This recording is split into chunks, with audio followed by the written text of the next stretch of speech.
ফুলের সৌন্দর্য সৌরভের প্রতি মানুষের আকর্ষণ আজন্ম। ফুল দেখে বিমোহিত হয় না এমন মানুষ পাওয়া দুষ্কর। ফুলের প্রতি মুগ্ধতা ও এর নির্মলতার কারণে মানুষ শিশুকে ফুলের সঙ্গে তুলনা করে থাকে। নবীজি সাল্লাল্লাহু আলাইহি ওয়াসাল্লামও নিজের কলিজার টুকরা দুই নাতি হাসান ও হুসাইনকে ফুলের সঙ্গে তুলনা করেছেন। তো হয়েছে ইবনে আবু নুম রহও বলেন, আমি ইবনে ওমর রা এর কাছে উপস্থিত ছিলাম। তখন এক ব্যক্তি তাকে মশার রক্ত সম্পর্কে জিজ্ঞেস করে। তিনি বলেন, তুমি কোথাকার লোক? সে বলল, ইরাকের।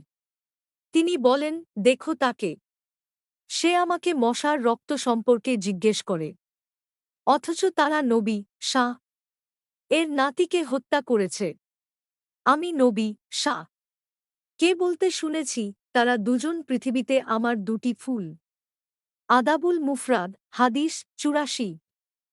বিজ্ঞাপন আল্লাহর রাসূল সাল্লাল্লাহু আলাইহি ওয়াসাল্লাম ফুলকে জমিনের বরকম হিসেবে অভিহিত করেছেন।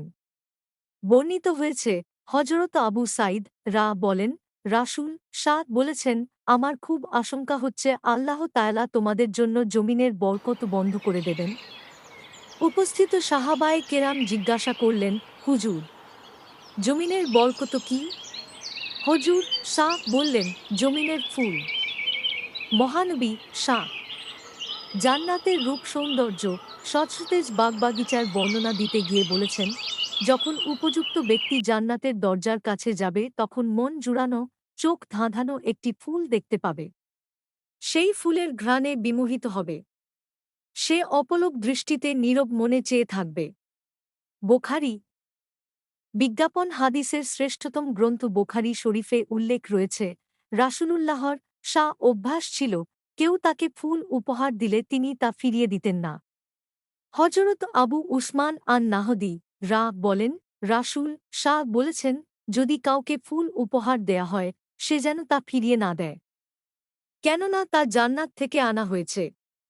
তিরমিজি শরীফ আরেক হাদিসে হজরত আবু হুরায়রা রা থেকে বর্ণিত, রাসূল বলেছেন, কাউকে কোনো ফুল দেওয়া হলে সে যেন তা প্রত্যাখ্যান না করে, কেননা তা বহনে হালকা ও ঘ্রাণে উত্তম।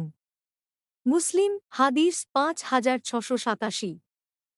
সাহাবায়ে কিরামের বাগানেও শোভা পেত ফুলগাছ। আবু খালদাহ রহ বলেন, আবুল আলিয়াহ রহ কে আমি প্রশ্ন করলাম, হজরত আনাস রা কি নবী থেকে হাদিস শুনেছেন?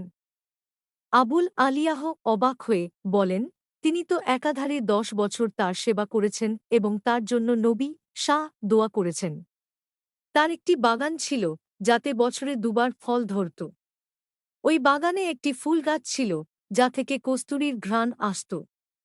তিরমিজি। সৌন্দর্য এবং প্রকৃতির প্রতি ভালোবাসা এবং শ্রদ্ধা সম্পর্কে অনেক উক্তি এবং শিক্ষা রয়েছে।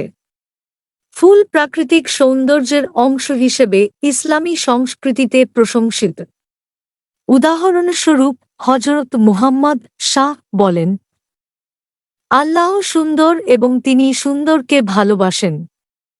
এছাড়া ইসলামী সাহিত্য এবং কবিতায় ফুলের সৌন্দর্য এবং প্রকৃতির প্রশংসা করা হয়।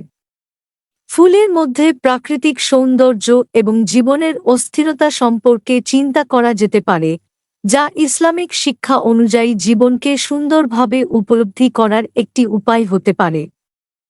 ইসলামিক উক্তি। হজরত মুহাম্মদ বলেছেন, আল্লাহ সুন্দর এবং তিনি সুন্দরকে ভালোবাসেন। মুসলিম। হজরত মুহাম্মদ বলেছেন, যে ব্যক্তি একটি গাছ লাগায় এবং সেই গাছ থেকে কিছু ফল লাভ হয়, তা তার জন্য একটি সদকা হিসেবে গণ্য হবে। বুখারী। মুহাম্মদ বলেছেন, আমার জন্য পৃথিবীর বস্তু হল পরিত্রাণ এবং প্রাকৃতিক সৌন্দর্য। মুসলিম। ফুলের সৌন্দর্য আমাদের মনে করিয়ে দেয় যে সৌন্দর্য সব জায়গায় থাকতে পারে, শুধু খুঁজে বের করতে হয়। অজ্ঞাত।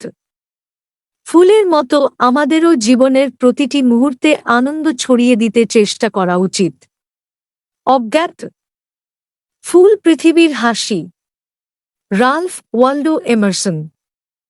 জীবনের প্রতিটি ফুলে একটি কবিতা লুকিয়ে থাকে। Henry Ward bizarre.